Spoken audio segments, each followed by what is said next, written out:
Hey, discussion number one, narration here. So, one of the questions that often gets asked, rightfully so, is should we use technology tools to do whatever it is we're thinking about, or should we not?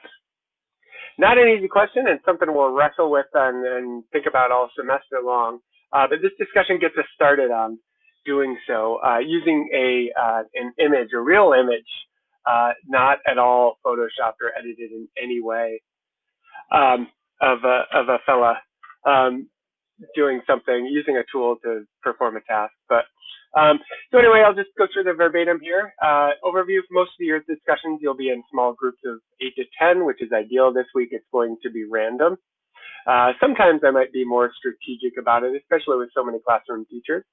You may be awed to the point of distraction by the discussion group's team name, because they're pretty amazing and they're quite formidable, I guess I would say.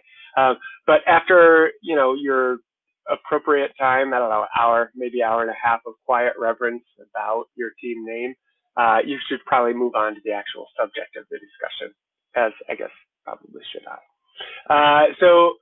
You should click on the discussion guidelines, but it basically just says if you're looking to win, you're not in the discussion. If you're looking to learn, then you are, possibly. So some of the details, some of the foundation. So Socrates, pretty good teacher, right? Long ago, garbage at Instagram, but pretty good teacher. Effective teaching has always existed and will continue to exist with and without technology, without using technology. So too has ineffective teaching. So again, this is one of these critical understandings that we need to think about in figuring out where and when using technology in education makes sense, or just as importantly, doesn't make sense. In this week's discussion, you're going to analyze an image, think about how it does and does not relate to your past and current experiences, and pose a question for your colleagues to consider and respond to. And a few things to think about. In the image here, you got an old guy. And again, this is real. This was taken, I actually took this picture out of it. A tripper. But you got a guy, he's using a jackhammer, this tool here, to paddle his kayak through the rapids. So he's got a tool, he's got a job getting through the rapids, got the guy using it. Jackhammer is a great tool. So a few things to think about. The old guy has a job he's trying to do. The jackhammer is a tool. He's using that tool to get a particular job done. And there are a lot of elements to this picture, but these are three that I just want to make sure everyone starts with. That should not in any way limit what you see in the picture, the image, and discuss, but those are three I just want to make sure everyone is clear on. And with discussions, there'll be an initial post, and as we saw in the weekly rhythms, your initial post is going to be due on Wednesday at midnight.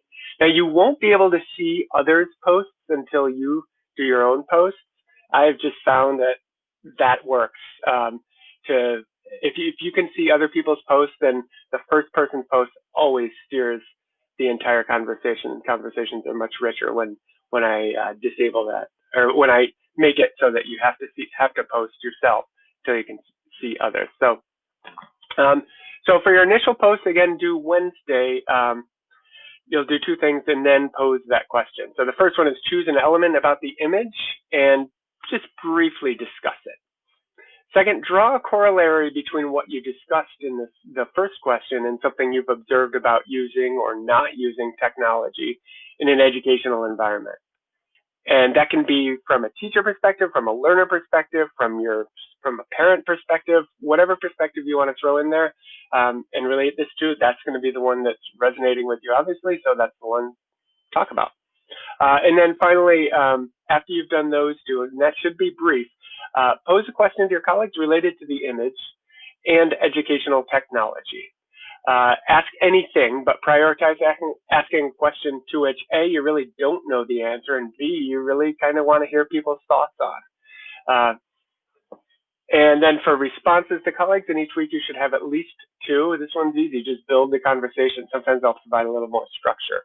But this week, just build the conversation. And if you feel like it's something you can handle, if you can work into one or both of the phrases, walnuts ruin everything, which is true, by the way, or more cowbell into one of your responses, great. That would make things, I don't know, better, because those types of things do make things better.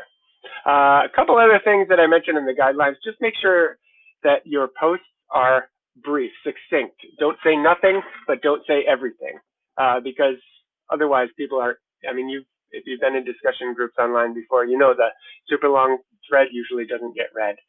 And the super short one that doesn't say anything might get read, but not really push conversations and help your colleagues to think and learn. And that's what we're here to do. So hopefully, I really look forward to this conversation. It's always a fun one, and actually a really deep thinking one, because that image is fun, and it just kind of raised some things. So looking forward to seeing your responses. If you have questions, let me know.